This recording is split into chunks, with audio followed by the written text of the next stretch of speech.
मतदानाने। आणि म्हणून मी मागाशी म्हटलं की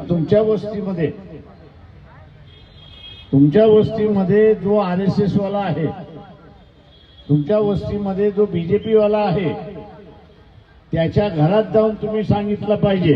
त्याच्या घरात जाणार का? घाबरणार नाही, बिलकुल घाबरणार नाही।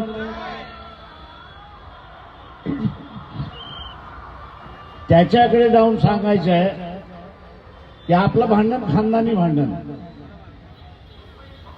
आपलं भांडण हे खानदानी भांडण आहे।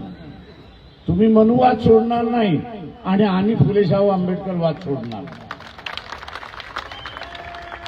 पण हा वाद भांडण्यासाठी आपण जिवंत राहिलो पाहिजे। हा वाद भांडण्यासाठी जिवंत राहिलो पाहिजे।